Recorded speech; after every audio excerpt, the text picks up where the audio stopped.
ওর নাম হচ্ছে সুমাইয়া আফরিন, হচ্ছে তৃতীয় আমাদের 2021 সেশনের শিক্ষার্থী, কুমিল্লা বিশ্ববিদ্যালয়ের লোক প্রশাসন বিভাগের এই তৃতীয় বর্ষের প্রথম সেমিস্টার অর্থাৎ 5th সেমিস্টারে পড়তো আর কি। সুমন্দির ওয়াইফ এবং সুমন্দির মেয়ে, তারা দুজন রাত্রে 3টার সময় শুনছি যে তারা এই বাসার মধ্যে মৃত ডেড বডি পাওয়া গেছে। আইয়া ছেলে দিনের বেলা ফোন দিছে ধরে না, এরপর রাত্রেবেলা আইসে ঢাকার থেকে। তো দুপুর থেকে ছেলেরা যখন পাচ্ছিল না ছেলেটা, তখন রাত্রে আসছে, সে মোবাইলে পাচ্ছিল না, রাত্রে এসে দেখেছে মা এক মেয়ে মারা যায়, মেয়েও মারা গেছে।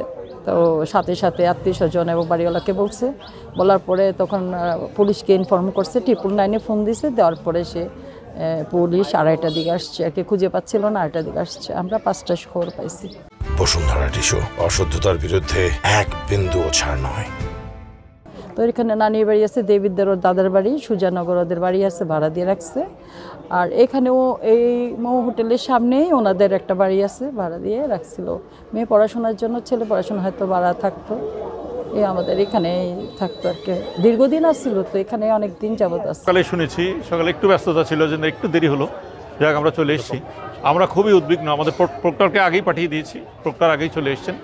হ্যাঁ, আমাদের প্রক্টর মহোদয়, আমরা এই ধরনের ঘটনা পুনরাবৃত্তি চাই না। হ্যাঁ, আমরা একটা স্টুডেন্টকে এইভাবে মেরে ফেলা হয়েছে, এটা খুবই উদ্বিগ্ন আমরা। হ্যাঁ, আমরা চাই এর সুষ্ঠু তদন্ত হোক, এটা সুবিচার নিশ্চিত হোক। যেটা থাকে আর কি।